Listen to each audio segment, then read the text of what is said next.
Let's explore horny meditation tips for peace. This morning's lesson is drawn from a good-hearted question found on Reddit. Is there any way not to be so lustful? Our good-hearted individual wrote, I don't consider myself abstinent or celibate because I'm not necessarily waiting until marriage or not having sex at all. I'm simply just waiting for the right person to come and share that special moment with them.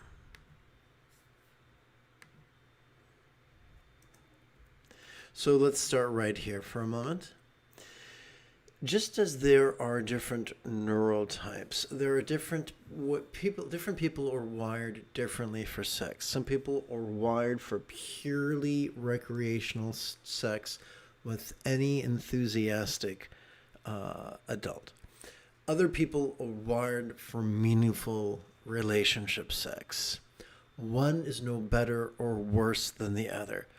If you are wired for relationship sex, don't let people bully you into recreational sex, and vice versa. If you're into recreational sex, don't let people bully you into relationship sex. It is incredibly important it's just as Shakespeare wrote, and I'm going to paraphrase horribly, some might say criminally,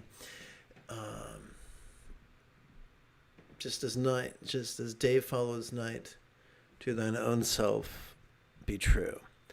So as we evolve and as we discover who we are in the moment, be honest with yourself as well as your partners. I know in my own life, I seem to be wired for relationship sex. And in the past, when I've experimented with recreational sex, emotionally, it didn't make me feel good. It made me feel really sad. I don't think that was psychological. I think that's just basic wiring. I think it's folly, and I think Jane Austen explored this really well in Pride and Prejudice. There are some people who will take whatever their attributes are and describe them as a flaw. And there are other people who will take whatever attributes they have and describe them as a virtue. So, as long as we're honest with ourselves and others, and as long as we're respectful with ourselves and others, our personal preferences are neither good nor bad. They simply are. The comedian David Cross had a wonderful bit, I think perhaps back in the 90s. He said, and I paraphrase again, think about that special kink you have, one you kind of judge yourself about. If you go into a sex shop and find a magazine that specializes, you'll see that they've been publishing that magazine probably longer than you've been alive. And although we think ourselves special, we're really not. You know, there are more people than there are kinks. And a lot of kinks, a lot of preferences, a lot of drives are genetic, which means you and your relatives, or at least some of your relatives, probably share the same kinks, which won't really come out to light unless, you know, you're having an Ozark family reunion. But it could help us to judge ourselves a little bit less. Life is difficult without self-loathing. Puberty makes sex fiends of us all. This isn't because we believe in a real or imagined self. This isn't because we're prideful or sinful. It's because of how we evolved. Species that did not evolve to procreate die out. The only species that live are the ones that have an enthusiasm for procreation baked into their cake. So please, oh please, do not beat yourself up. So we continue. This has been proven to be difficult, though, because I am a teenage boy. Yes, puberty is especially ruthless with teenage boys. I don't really appreciate feelings like this because it makes me rethink my decisions on saving myself. So let's explore this. Saving yourself for someone who you are having a meaningful relationship should not be a decision. It should be an impulse. It should be a drive. If it's a decision, you're going to be relying more on your will. And will, or volition, if you want to be fancy, is not an inexhaustible resource. Be honest with yourself.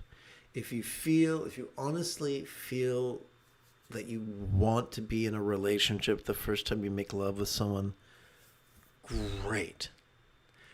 If you honestly don't care, then feel free to experiment honestly with a potential partner. But don't rely on willpower. Willpower is finite and will eventually disappoint you. Do I just have to ignore this feeling, or is there some other way? There is some other way. Let's explore this right now.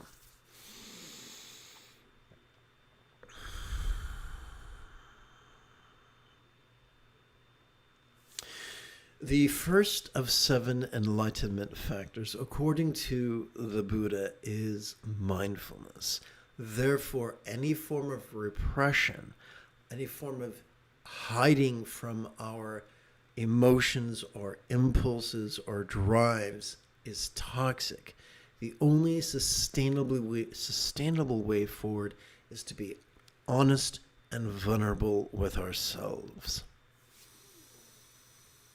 Sturgeon's law reminds us that 90% of everything sucks, but not in the fun, tingly way.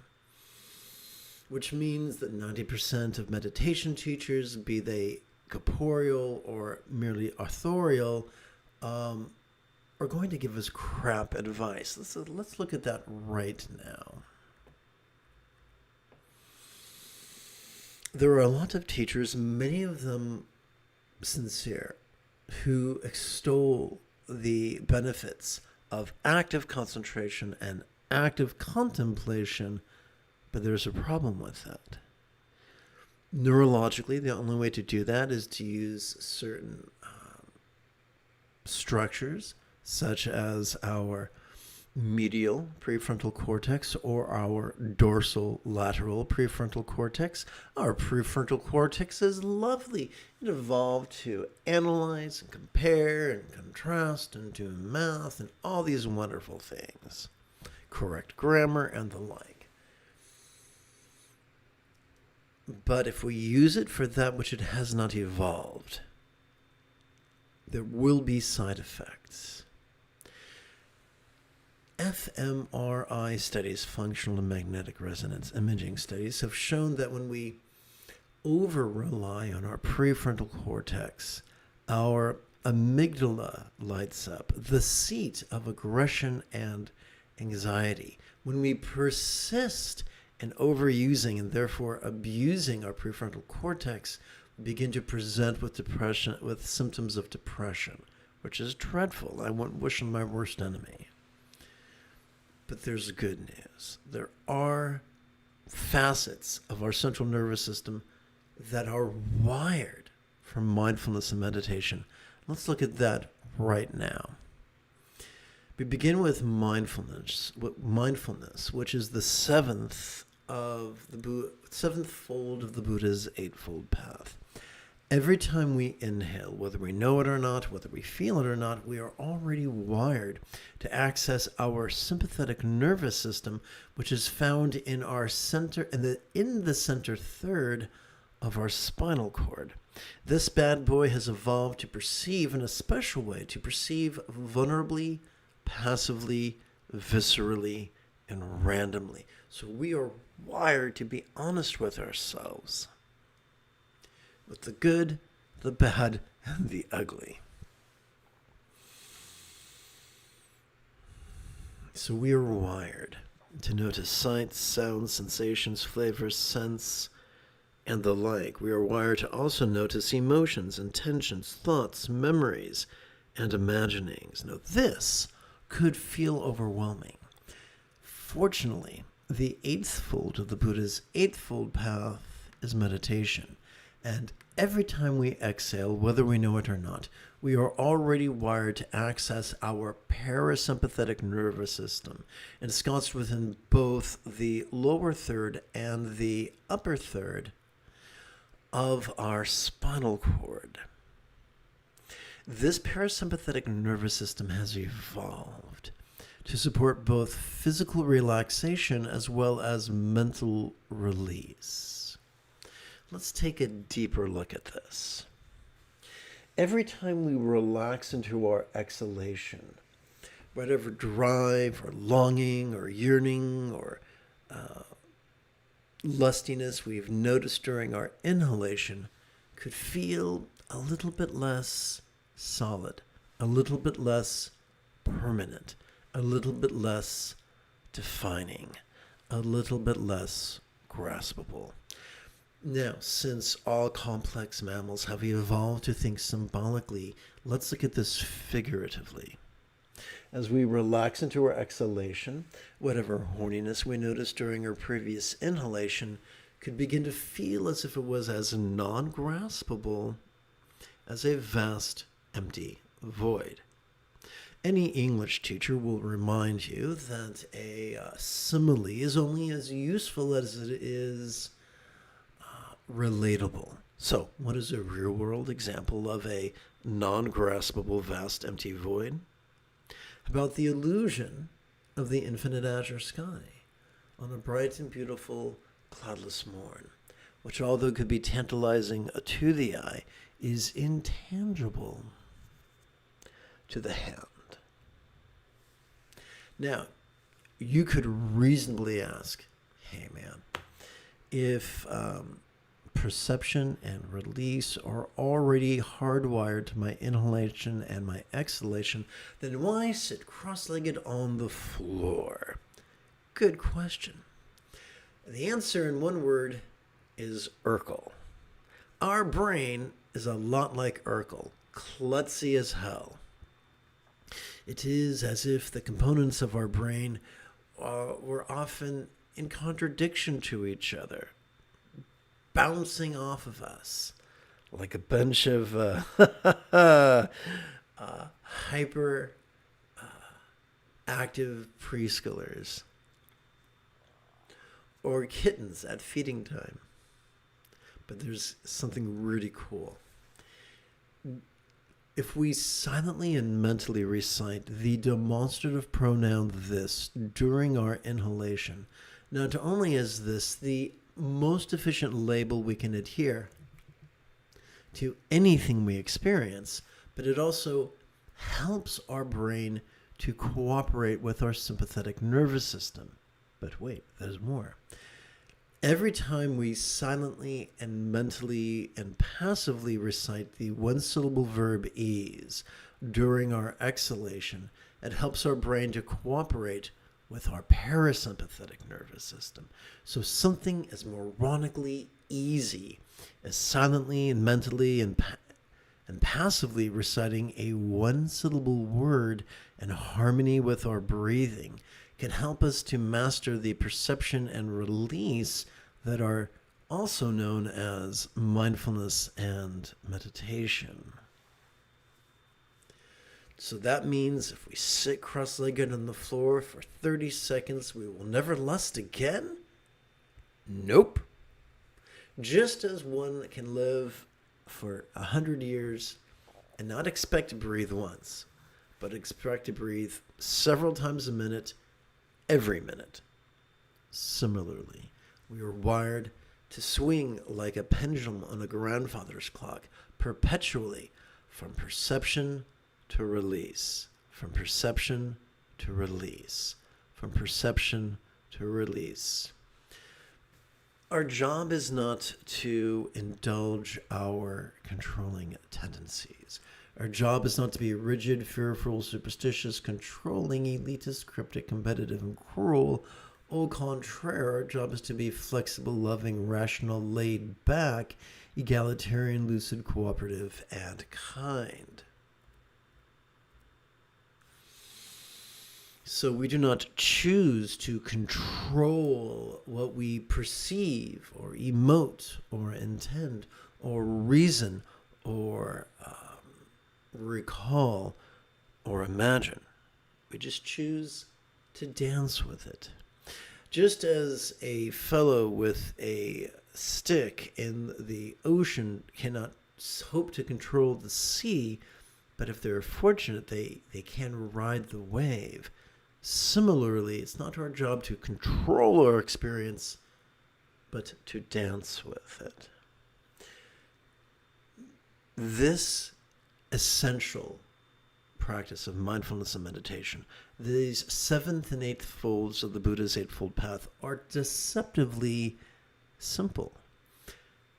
They actually drive the remainder six folds of the Buddha's Eightfold Path.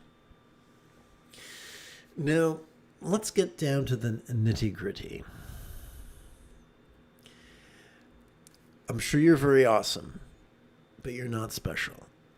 We have all endured the high seas of lust. It therefore should not surprise you that for as long as humans have been interested in the spiritual, there has been a subset of humans eager to bring their sexual energies into the spiritual path, not to treat sexuality and spirituality as opposing entities, but complementary entities. Therefore, instead of being at war with your pituitary gland, you can cooperate with it. And there are three basic ways of looking at this. Two extremes and happy medium. What do the two extremes have in common? They are ways of indulging or controlling tendencies, which I do not recommend. The first controlling tendency says, I must not ejaculate. The second controlling tendency says, I must ejaculate with the ferocity of a rain bird on a front lawn. The middle path says, whether there's ejaculation or not is irrelevant. All that matters is that me and my enthusiastic partner are flowing respectfully and lovingly and enthusiastically from the centered spontaneity that flows from the effortless effort generated by my practice of mindfulness and meditation. We want to get so good at mindfulness and meditation that we're able to bring it into the path of sexy time. Now, not our opportunities to desire sex are going to far outnumber our opportunities to make love with someone who is optimally prepared for us, optimally compatible with us. Therefore, in most tantric traditions, there is the practice of solo practice. I'm reminded of the late Robin Williams, who defined puberty as Mother Nature tapping you on the shoulders and saying, it's time to shake hands with Mr. Happy.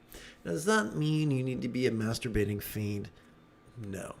But it does mean that when you do choose to masturbate, you can bring that into the path of mindfulness and meditation, neither fleeing ejaculation nor chasing it, but merely metaphorically dancing with the present moment, bringing what's going on in your body and your heart into the path.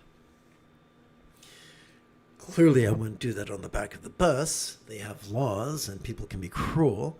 So there is a wonderful thing to be had with privacy. So let's tie this up in a big red bow, metaphorically speaking.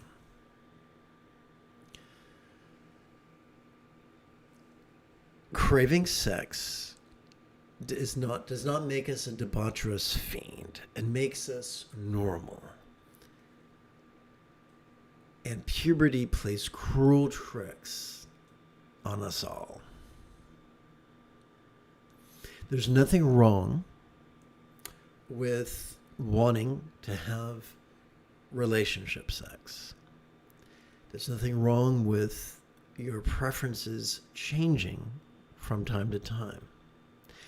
There's nothing wrong with making mistakes, as long as you learn from those mistakes and make those mistakes with vulnerability and humility and kindness, never striving to manipulate anybody, including yourself. Meditation and mindfulness can help us to weather the high seas of puberty, the slings and arrows of outrageous drives. They will not get rid of them, but they can help us to surf them. Whether or not our pants are on, whether or not we're touching ourselves or not. Our job is not to choose our perceptions, emotions, intentions, thoughts, memories, and imaginings, but to notice them, relax into them, and dance with them, metaphorically speaking, from a place of centered spontaneity. Having said all that, I do look forward to chanting and meditating with you together as a team after approximately 30 seconds of housekeeping. This is Lama Jigme Gyatso of the Buddha Joy Meditation School. For more than 30 years, I've spent about 8 hours a day, almost every day, studying, practicing, mastering, and reverse engineering the teachings and techniques of each sect of Buddhism so that you would not have to.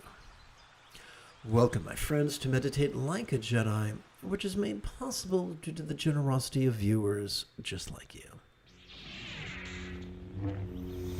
Let's play with the latest iteration of Diamond Mind's Easy Meditation. If we were traversing the path of being rigid and fearful and controlling, we might view Diamond Mind as an entity to be worshipped or supplicated, but instead, you found a teacher who teaches or who practices or promotes the path of being flexible and loving and laid back. And so we merely view Diamond Mind as an archetype to help us bring the 4 bases of mindfulness into the path of love and letting go.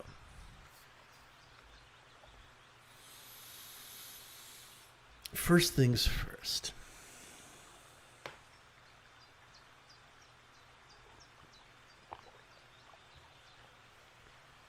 We're going to set our motivation by together chanting.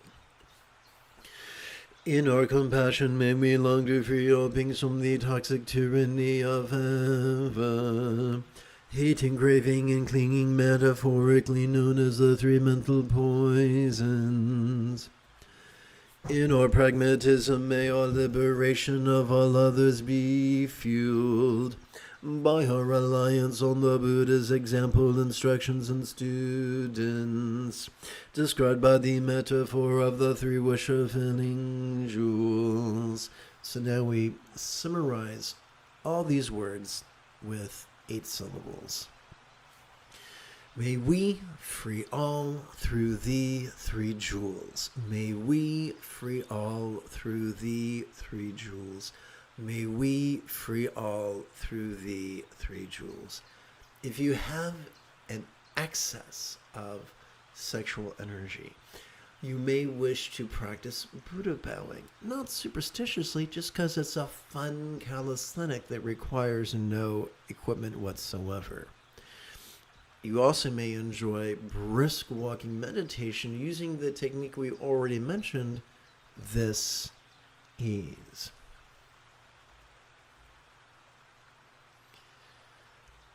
Having chanted this or recited this, now let us rest the mind. Let us bring whatever we spontaneously notice into the path of awareness and release.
Let us review the meaning of the six-syllable mantra. Om, I invoke the mastery of love and letting go, that can bends a diamond-like strength to a simple mind. Whom may all beings enjoy such mastery. Let's make sure that everything is coordinated on this page. Aha.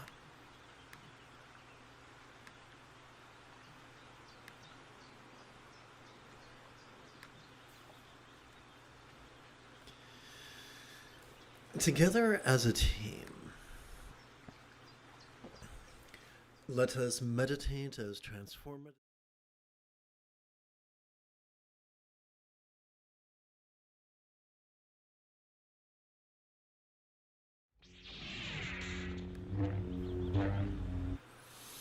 Now let us view letting go through a philosophical lens as we bring the illusion of the horizontal duality of us and them into the dance of impermanence and interdependence known as Madhyamaka's yoga of inconceivability. Please chant with me. How could visible circumstances or lots be as impermanent and interdependent as if they could blissfully melt into rainbow light that could delightfully absorb into this body or form? Let us unpack this. The verb melt functions as a metaphor of impermanence. The verb absorb functions as a metaphor of interdependence. We replace the rigid verb is with the idea of the gentle verb phrase could be. And we explore interdependence by pretending or playing with the idea of all circumstances melting into our body, which ironically uses our own inherent self-centeredness to transcend self-centeredness. Talking about fighting fire with fire. So we're going to take all these words and compress them down into just 6 syllables that we're going to divide between our inhalation and our exhalation. And yes, this is a rhetorical question.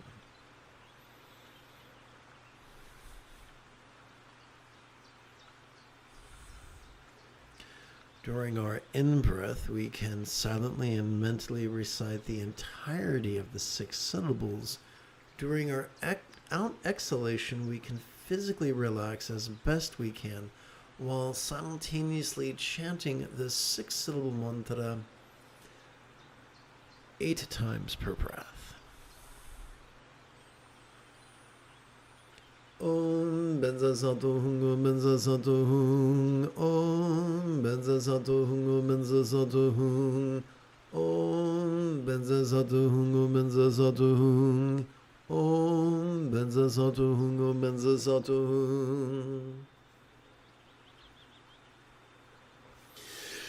How could sensual bodies or forms be as impermanent and interdependent? Whoops. As if they could blissfully melt into rainbow light that could delightfully absorb into this communicational speech.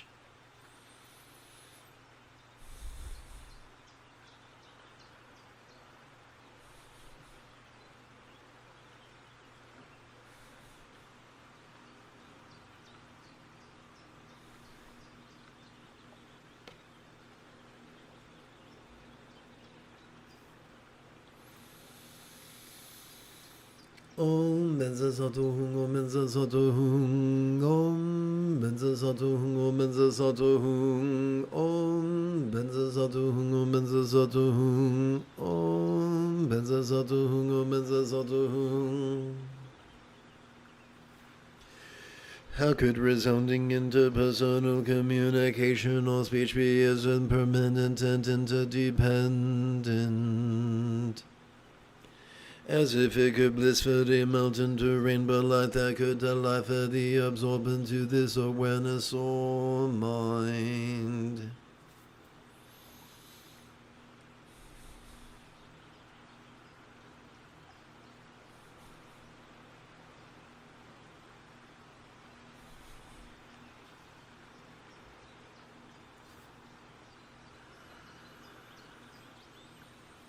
Om Benza Satuhung, Om Benza Satuhung, Om Benza Satuhung, Om Benza Satuhung, Om Benza Satuhung, Om Benza Satuhung, Om Benza Satuhung, Om Benza Satuhung.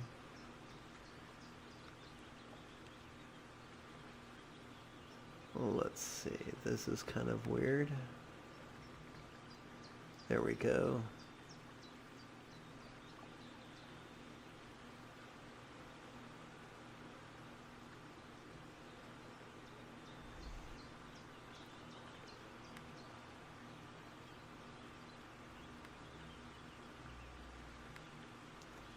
I'm having trouble here, trying to get rid of this bad boy.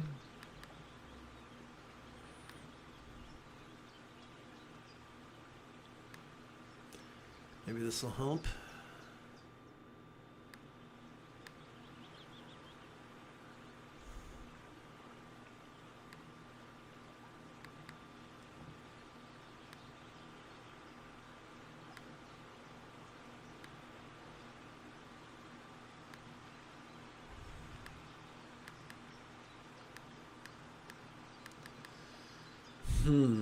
Well, that is really weird. Okay, let's try this.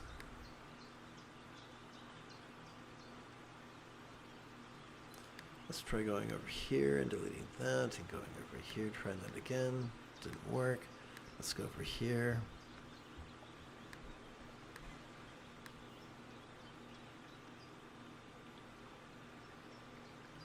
Okay, let's go over here, copy this, go over here,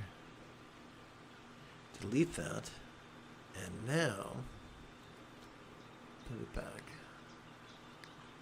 Okay, well that was mind-bending. How could lucid minds be as impermanent and interdependent? As if they could blissfully melt into rainbow light that could delightfully absorb into our vast empty void. Like the illusion of the infinite azure sky on a bright and beautiful cloudless morn, which, although tantalizing to the eye, could be not graspable to the hand.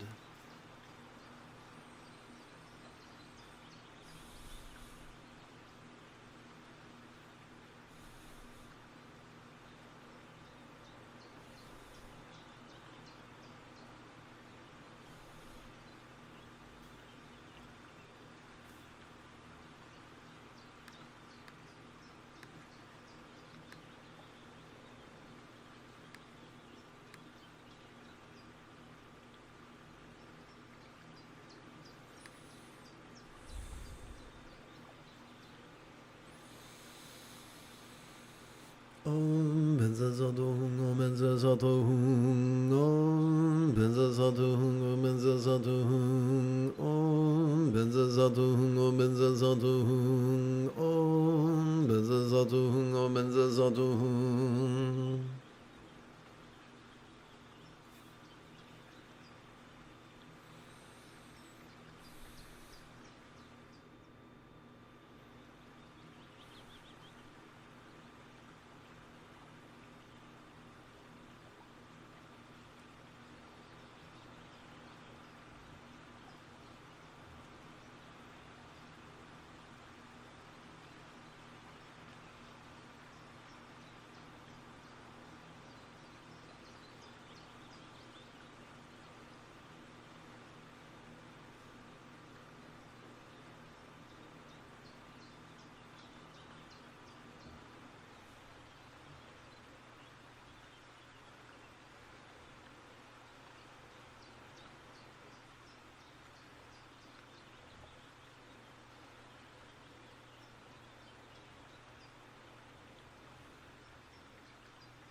Now let us bring Lama Kiano's figurative practice of calling the teacher as from far into energy work's path of bliss and letting go. Let us invite real or imagined Guru Samantha Mantra to the crown of our head, that in the union of bliss and letting go we may train.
Om Benza Sato Hum Benza Sato Hum Om Benza Sato Hum Om Benza Sato Hum Om Benza Sato Hum Om Benza Sato Hum Om Benza Sato Hum Om Benza Sato Hum.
Let us bring the four bases of mindfulness into the conventional practice of love and release, where it is love that is emphasized. May all clear minds of all beings know be as peacefully enlightened as the real or imagined Buddha. Mind of a real or imagined Buddha symbolized by article one syllable zero bija mantra.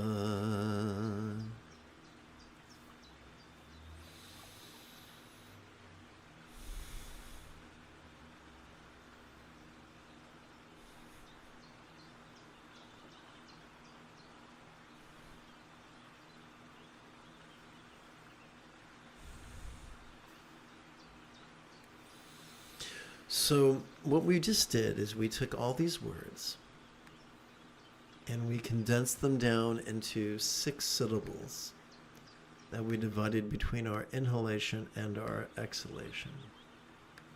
Now we're going to take these exact same 6 syllables, recite them during our inhalation, and then during our exhalation we're going to physically relax as best we can, while striving to chant this 6-syllable mantra 8 times per breath. And if this is your first time, please give yourself permission to have a learning curve.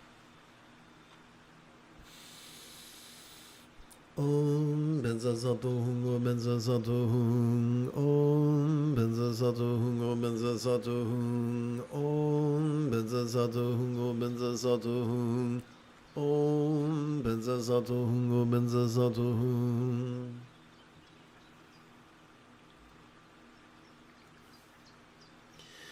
May all relationships, all speech of all beings know be as joyfully loving as a real or imagined Buddha speech symbolized by a horizontal mala mantra.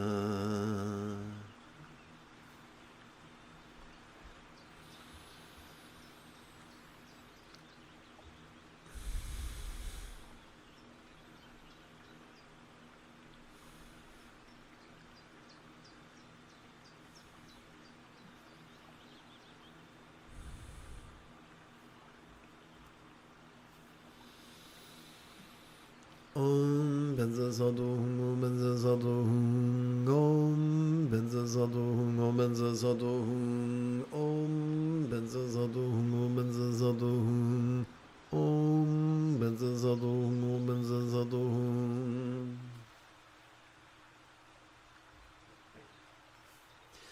May all bodies or forms of all beings know and enjoy the beautiful health seen in Buddha's statuary, depicting the blissful body of a real or imagined Yadama archetype of enlightenment such as Dorje Sempa.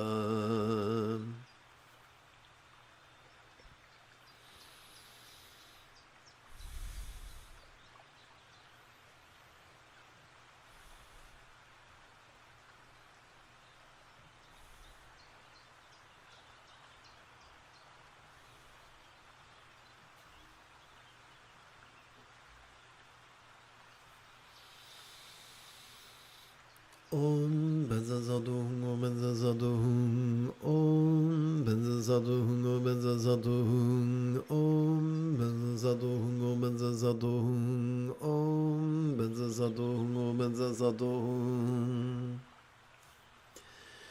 May all circumstances or lots of all beings know have the good fortune or boon, as a Buddha's real or imagined paradise, pure land or Vanti.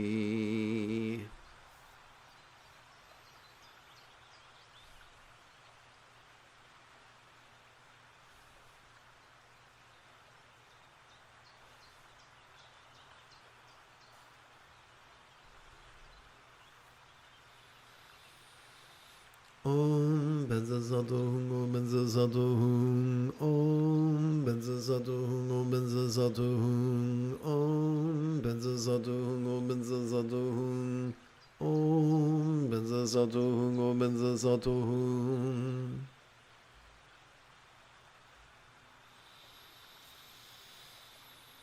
As we inhale, While silently, mentally, and passively we recite the demonstrative pronoun this, we can kick back and watch the antics of our mind as it perceives, emotes, intends, reasons, recalls, and imagines. As we exhale, while silently, mentally, and passively reciting the one-syllable verb is, we can relax into mind's non-graspable nature.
Let us bring the four bases of mindfulness into the ultimate practice of love and release, where it is release that is emphasized.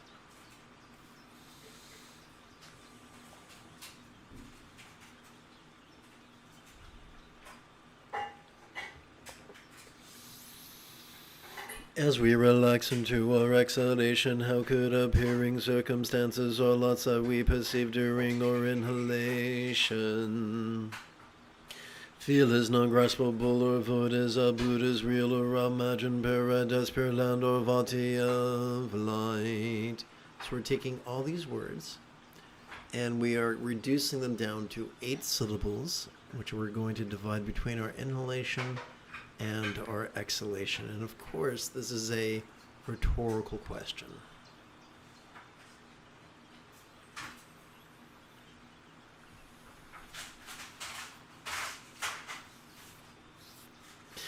The magic of this is that every time we exhale, we are already wired to physically relax and mentally release. So the physiological relaxation and release acts as a carrier wave upon which these words float.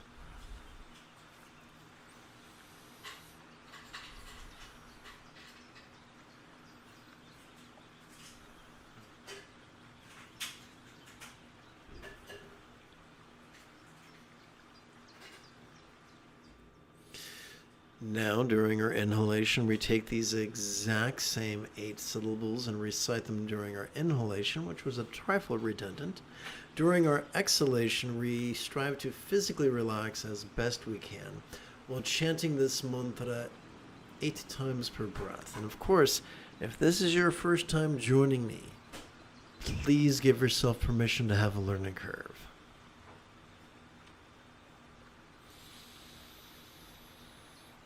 Om Benza Zato Hung, Om Benza Zato Hung, Om Benza Zato Hung, Om Benza Zato Hung, Om Benza Zato Hung, Om Benza Zato Hung, Om Benza Zato Hung, Om Benza Zato Hung. As we relax into our exhalation, how could all sensual bodies or forms that we perceive during our inhalation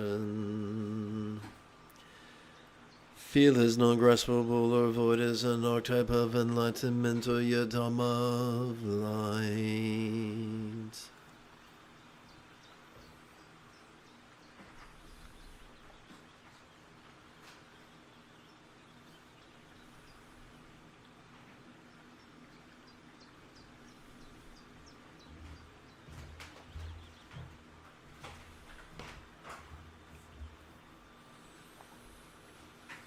Om Benza Zato Hung, Om Benza Zato Hung, Om Benza Zato Hung, Om Benza Zato Hung, Om Benza Zato Hung, Om Benza Zato Hung, Om Benza Zato Hung, Om Benza Zato Hung.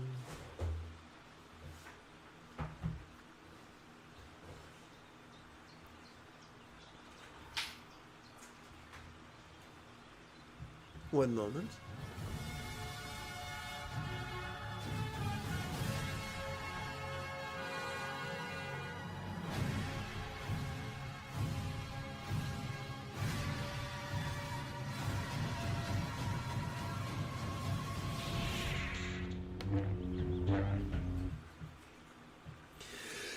As we relax into our exhalation, how could all communication, all speech that we perceive during our inhalation... Oh, I forgot an adjective.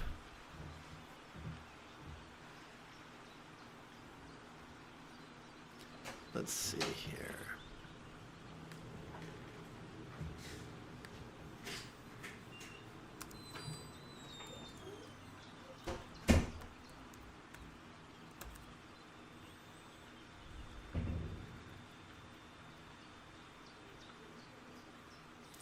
All right, let's try that again. As we relax into our exhalation, how could all resounding speech that we perceive during our inhalation Feel is no graspable of what is a Buddha's real or imagined communication or mantra of light.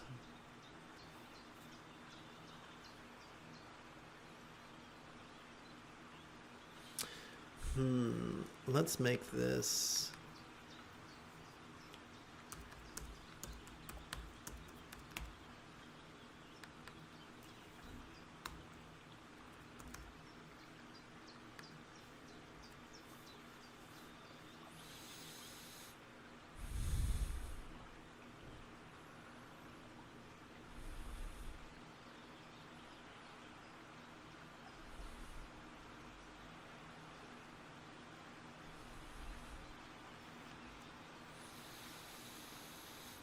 Om Benza Satuhung, Om Benza Satuhung, Om Benza Satuhung, Om Benza Satuhung, Om Benza Satuhung, Om Benza Satuhung, Om Benza Satuhung, Om Benza Satuhung.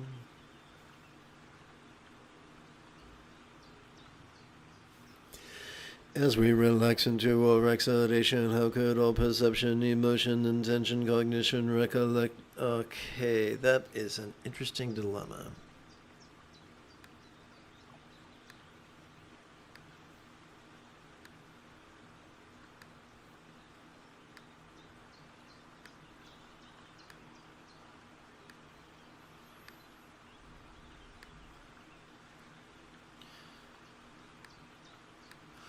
As we relax into our exhalation, how could all perception, emotion, intention, cognition, recollection, or imagination that we notice during our inhalation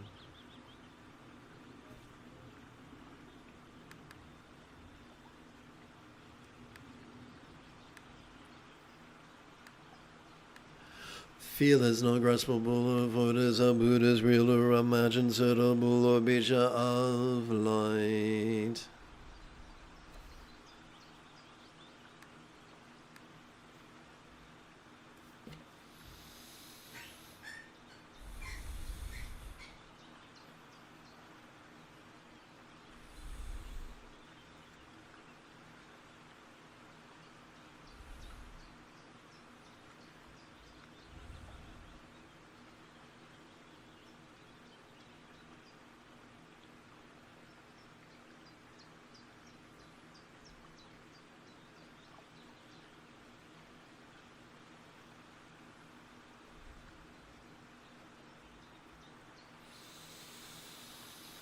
Om Benza Satuhung, Om Benza Satuhung, Om Benza Satuhung, Om Benza Satuhung, Om Benza Satuhung, Om Benza Satuhung, Om Benza Satuhung, Om Benza Satuhung. Oopsie, wrong button. Wow, that did not go as planned.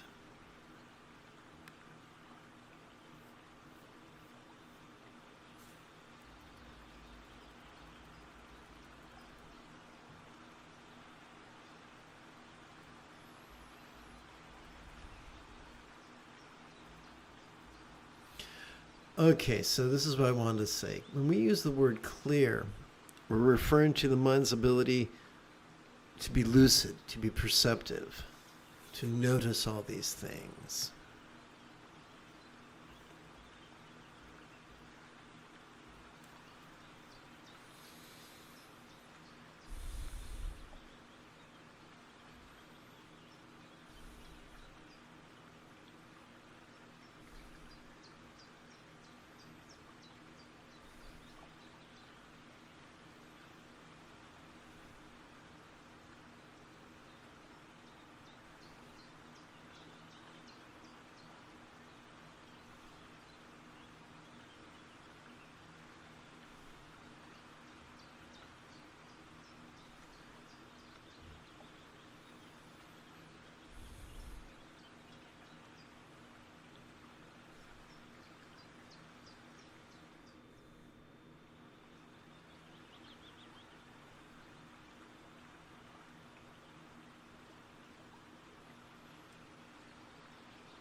Let us seal this morning's practice by chanting Love and Letting Go's wishes for universal enlightenment and well-being.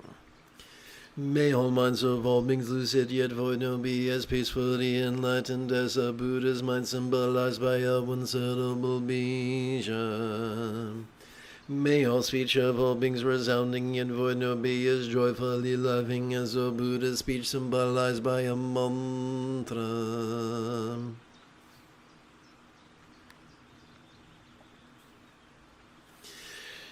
May all forms of all beings and true will yet void no be as healthy as a Yidam type depicted in Buddhist statuary.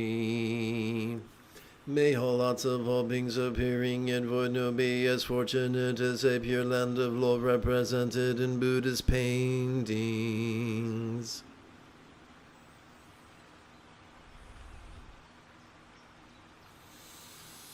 If you feel that I have earned it, you could give this live stream a thumbs up. You could even help support this channel.